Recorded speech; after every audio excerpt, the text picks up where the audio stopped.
Hello everyone, it's me Uncle Jan. Today I am going to read Harry Potter and the Sorcerer's Stone, chapter 13, page 218 to 220.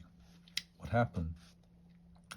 Hermione asked him, leading him over to sit with Harry and Ron. Malfoy, said Neville shakily. I met him outside the library. He said he'd been looking for someone to practice that on. Go to Professor McGonagall, Hermione urged Neville. Report him. Neville shook his head. I don't want more trouble, he mumbled. You've got to stand up to him, Neville.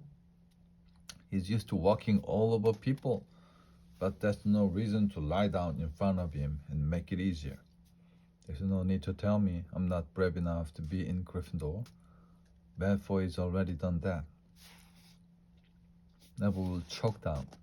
Harry felt in the pocket of his robes, pulled out a chocolate frog, the very last one from the box Hermione had given him for Christmas.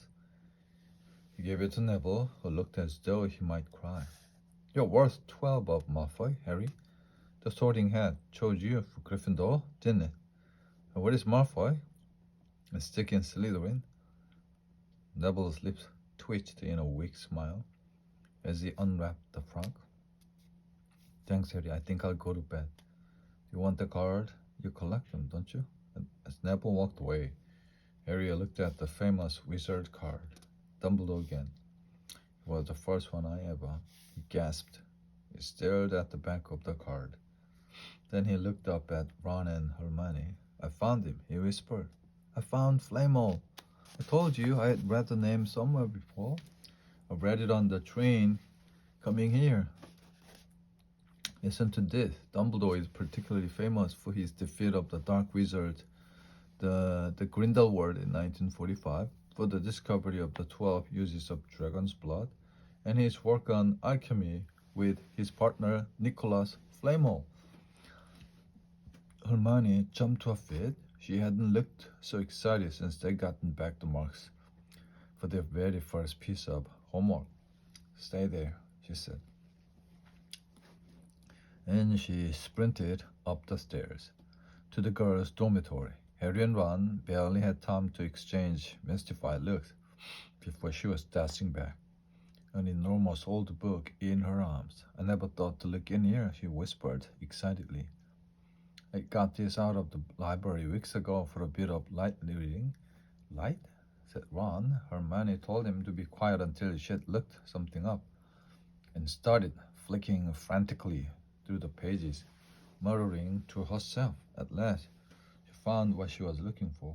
I knew it. Are we allowed to speak yet? Said Ron grumpily. Hermione ignored him. Nicholas Flamel is the only known maker of the Sorcerer's Stone. This did have quite the effect she had expected.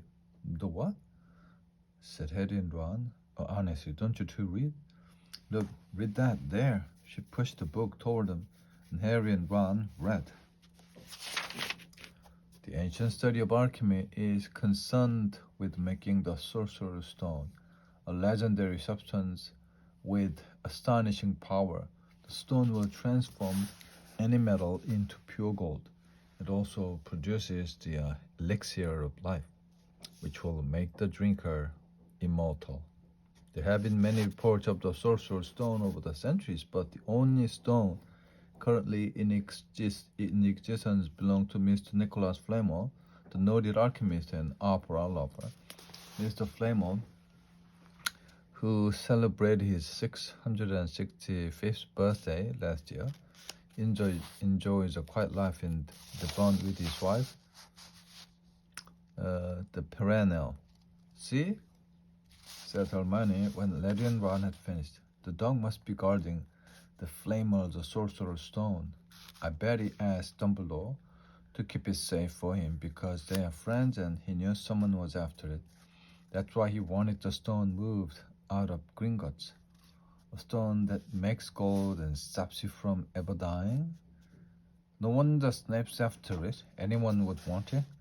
No wonder we couldn't find Flamel in that study of recent developments in wizardry.